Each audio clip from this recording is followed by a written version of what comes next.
Medicine is an ocean और हम सभी लोग तकरीबन ओशन के अगर बीच में जाएंगे तो सिनेरियो डिफरेंट होगा। तो आज का जो टॉपिक है एक डिजीज़ के बारे में है। उसको आल दो ये स्पेशलिटी जो है ऑप्थोमोलॉजिस्ट की स्पेशलिटी है, हेमाटोलॉजिस्ट की स्पेशलिटी है, फिजिशियन की स्पेशलिटी है। यस, इसको हम बोलते हैं ब्लड शेड आइज या सब कंजक्टाइवल हेमरेज या रेड आइज या रेड स्पॉट इन आइज। आप एक फोटोग्राफ आइज का देख सकते हैं। तो आइज के बारे में मैं आपको थोड़ा सा जो अपेरेंटली जो आइज सामने से नजर आती है, एक डार्क पिपल नजर आता है। इसके अलावा जो वाइट होता है आइज का, उसको हम बल्बर कंजक्टिवा बोलते हैं। जो आइज का वाइट होता है उसको बल्बर कंजक्टिवा बोलते हैं। अदरवाइज जो आइज को शट करते हैं उसको पैल्पेबल कंजक्टिवा बोलते हैं। कहीं ना कहीं अचानक अब मॉर्निंग टाइम पे जब उठते हैं तो एक सेल्फ डायग्नोसिस कर लेते हैं। आप देखते हैं अचानक आइज रेड हुई होती है, सब कंजक्टिवल हेमरेज हुआ होता है, कहीं कुछ वेसल्स ब्लीड हुई होती है। आल दो आप नॉर्मल हैं, आपका ब्लड प्रेशर नहीं है, आपको ब्लीडिंग डिसऑर्डर नहीं है, लेकिन ये सेल्फ डायग्नोजेबल चीज़ है। आपने शीशे में देखा तो आपको नज़र आ गया कि आँख में इस तरीके से रेडनेस हो चुकी है, तो आप पैनिक हो जाएंगे। बिल्कुल सभी इसमें इन्वॉल्व हो जाएंगे, राइट। थोड़ा सा पैनिक इतना होने की ज़रूरत नहीं है, लेकिन ये इसीलिए मैं ये टॉपिक डिस्कस करना चाहता हूँ, थोड़ा सा आसानियाँ पैदा हों, अंडरस्टैंड हो जाए। क्योंकि आँख का अंदर का अपना प्रेशर भी होता है जिसको इंट्राओकुलर प्रेशर बोलते हैं। कहीं क्या वो ज़्यादा तो नहीं राइज हो जाता है? इसके अलावा बॉडी का ब्लड प्रेशर जो है, क्या हाइपरटेंशन रिलेटेड तो नहीं है? एग्जैक्टली इंट्राओकुलर प्रेशर से लेकर इंट्राक्रेनियल प्रेशर भी है, वो भी राइज हो सकता है। कभी ना कभी इंट्रा एब्डोमिनल प्रेशर राइज होने से आपको कॉन्सिक्वेंसेस बैड हो सकते हैं, यानी कि रेड आई हो सकती है।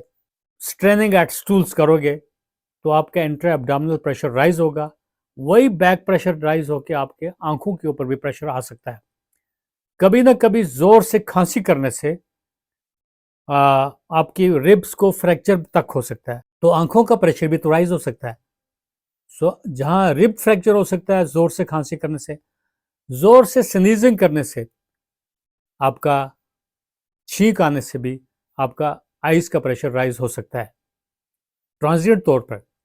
क्योंकि सब कंजक्टिवा के अंदर स्मॉल वेसल्स होते हैं, खासकर कहीं वेन्स में अगर आप रात के टाइम कहीं रब कर लेते हो तो अनइंटेंशनली, या कोई फॉरेन बॉडी चली गई होती है आंख में तो उसको रब किया, तो रब करने से वहाँ पे ब्लीडिंग हो सकती है। इस तरीके से आप फोटोग्राफ में देख सकते हैं। जब आप मॉर्निंग टाइम पे सब कंजक्टिवल हेमोरेज देखोगे तो एग्जैक्टली देखा जाए तो कोई ख़ास इसके कॉम्प्लिकेशंस तो होते नहीं है, ऑल दो ये रेयर कंडीशंस होती है।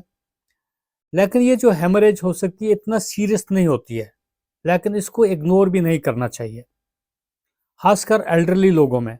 अगर बार बार ये सब कंजक्टिवल हेमरेज होगी तो आपके डॉक्टर साहिबान इसको एनालिसिस कर सकते हैं, असेसमेंट कर सकते हैं। कुछ ऑटोइम्यून डिसऑर्डर्स होते हैं, कुछ वेस्कुलर डिसऑर्डर्स होते हैं। अगर मैं आपको कुछ इसके डिफरेंशियल डायग्नोसिस बताऊंगा, रेड आइज एक सीजन के हिसाब से स्प्रिंग कटार एक कंडीशन होती है। बैक्टीरियल इन्फेक्शन से, वायरल इन्फेक्शन से, फंगल इन्फेक्शन से रेड आइज हो सकती हैं। ट्रामा से बिल्कुल, अगर आपको कहीं एक्सीडेंटली ट्रामा हो गया तो हाई फीमा यानी कि इंटीरियर चैम्बर ऑफ आइज में आपको वहाँ ब्लीडिंग हो सकती है। तो वो एक टाइम पे वो ख़त्म हो जाएगी, इट टेक्स टाइम। कहीं लॉस ऑफ विजन जब होगा इंटीरियर चैम्बर में या पोस्टीरियर चैम्बर में, कॉम्प्लिकेशंस ऑफ डायबिटीज़ जब है, तो उस सिनेरियो डिफरेंट होता है। सब कंजक्टिवल हेमरेज जो है एक सेल्फ ट्रीटेबल चीज़ भी है, ये सेल्फ डायग्नोजेबल है। आप आईने में देखोगे कि अचानक आपका रेड आई हुई है, या आपको आपका फैमिली पर्सन कोई भी बोलेगा आपकी तो आंखों में रेडनेस हुई है, तो उस टाइम पैनिक होने की ज़रूरत नहीं है। लैब टेस्ट भी करने की ज़रूरत होती है, कहीं क्लॉटिंग या कोगुलेशन डिसऑर्डर्स को वो देखना पड़ता है। मीनवाइल जब आपको ऐसी सिचुएशन हो तो आप बिल्कुल कोल्ड स्पॉन्जिंग इस्तेमाल करेंगे, ठंडा पानी आप डाल सकते हैं आँखों पे, वो वैसो कंस्ट्रक्शन करेगी।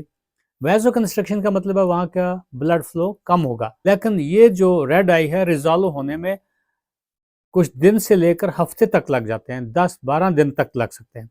तो इसमें आप स्टार्ट में देखोगे तो हेमोरेज स्प्रेड हो रही है, आप देखोगे स्टॉप हो गई और डिसॉल्व हो गई और डिसअपीयर हो रही है with the passage of time. आप इनिशियली अपना ब्लड प्रेशर चेक करवा सकते हैं, उसको नोट करना चाहिए कि हाँ हाइपरटेंशन तो नहीं है। आपको देखना है थ्रोम्बोसाइटोपेनिया तो नहीं है, बिल्कुल प्लेटलेट की डिफिशिएंसी तो नहीं हो चुकी है ज़्यादा कम होने से, या क्योंकि प्लेटलेट का भी क्वालिटीज़ जो है वो ख़राब हो जाती है, क्वांटिटेटिव डिसऑर्डर है या क्वालिटेटिव डिसऑर्डर है।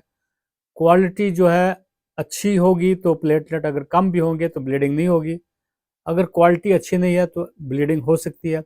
एवं ज़्यादा प्लेटलेट होने से भी ज़रूरी नहीं है आपके ब्लीडिंग या रेड आई हो सकती है, बिकॉज प्लेटलेट का काम है क्लॉटिंग करना।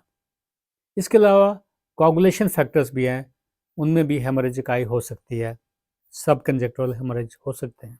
विटामिन सी डिफिशिएंसी जो है अक्सर तौर पे है, हम सिट्रस फ्रूट्स के ऊपर डॉक्टर ज़्यादा स्ट्रेस करते हैं कि सिट्रस फ्रूट्स खाए जाने चाहिए क्योंकि उनमें विटामिन सी होता है। सो विटामिन सी की डिफिशिएंसी से आपको ब्लीडिंग या सब कंजक्टिवल हेमोरेज हो सकती है। Subconjunctival haemorrhage lack of sleep से तो नहीं होगी, लेकिन कुछ न कुछ इसका आइज़ के ऊपर जब स्ट्रेन वगैरह हो जाता है तो देयर इज़ पॉसिबिलिटी के सब कंजक्टिवल हेमोरेज हो सकती है। खासकर बच्चों में वो एक्सीडेंटली आँखों में ट्रॉमा तकरीबन हो सकता है उनको, तो या एक्सपोजर वगैरह से भी उनको रेड आई हो सकती है। अगर आप 2-3 महीने के बच्चे को तकरीबन देखोगे, उनको हेमोरेजिक आई हुई है, तो वो इतना अलार्मिंग सिचुएशन नहीं होती है, एग्जैक्टली कहीं ट्रॉमा के चांसेस ज़्यादा हो सकते हैं। उस बच्चे को फॉलो अप पे देखते रहना चाहिए। डिफरेंशियल डायग्नोसिस जो है सब कंजक्टिवल हेमोरेज का, dry eyes, allergic reactions, microbial processes, foreign bodies तकरीबन है, ट्रॉमा है, सडन रेज्ड इंट्राक्यूलर टेंशन या इंट्राओकुलर टेंशन, खासकर कभी यूवियाइट्स होता है, inflammation of eyelash roots तकरीबन वहाँ से भी हो सकता है, कहीं एक्सपोजर टू सनलाइट या अल्ट्रावायलेट रेडिएशन से हो सकता है, कुछ सिस्टमिक डिजीज भी हो सकती हैं इसमें इन्वॉल्व अगर रिकरेंस आपको हेमोरेजिक आई होगा। क्या रबिंग करने से आपके सब कंजक्टिवल हेमोरेज हो सकती है? बिल्कुल, स्मॉल वेसल ब्लीड हो सकती है, तो आइज को ज़्यादा रबिंग नहीं करनी चाहिए। अगर आपको रिकरेंस सब कंजक्टिवल हेमोरेज होती रहती है तो आपको स्टर्नस एक्टिविटीज़ तकरीबन रिस्ट्रिक्ट करनी चाहिए, खासकर हैवी वेट लिफ्टिंग या एक्सरसाइज कम करनी चाहिए। वो चीज़ें जिससे आपके intra abdominal pressure, intra thoracic pressure या इंट्राओकुलर प्रेशर राइज होता है, उसको अवॉइड करने की कोशिश करनी चाहिए, यानी कि कॉन्स्टिपेशन नहीं रहनी चाहिए, कफ वगैरह जब है उसका अर्लियर ट्रीटमेंट करने की कोशिश करते रहना चाहिए। बाकी कुछ ऑप्थोमोलॉजिकल कंडीशंस हैं, हाइफीमा यानी कि एंटीरियर चैम्बर ऑफ आइज के अंदर ब्लड जम हो जाना, वो अलग बात है।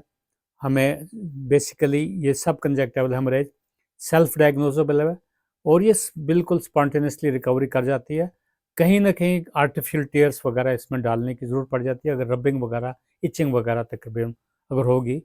अगर रिकरेंट आपको सब कंजक्टिवल हेमोरेज होती है तो अपने डॉक्टर साहिबान से आप रुजू कर सकते हैं, एक्सपर्ट ओपिनियन देंगे, क्योंकि ऑप्थोमोलॉजिस्ट या आपके मेडिसिन का डॉक्टर, फिजिशियंस या हेमाटोलॉजिस्ट आपको देख सकते हैं कि रीजंस क्या है। जैसे नॉन ट्रामेटिक केसेस में आप देखेंगे एपिसेक्लेराइड्स एक कंडीशन होती है, इन्फ्लेम्ड टेरिजियम एक कंडीशन होती है। मैं और ऑप्थोमोलॉजिकल डिटेल्स जाने की कोशिश नहीं करूँगा, अलबत्ता जब आपको सब कंजक्टिवल हेमरेज हो जाए तो पैनिक होने की ज़रूरत नहीं है, अपना ब्लड प्रेशर चेकअप करवा सकते हैं और आपका बिल्कुल देखना है ट्रिगरिंग फैक्टर्स क्या हैं, तो वैसे ही अंडरलाइंग जो काज है उसको ट्रीट करना चाहिए।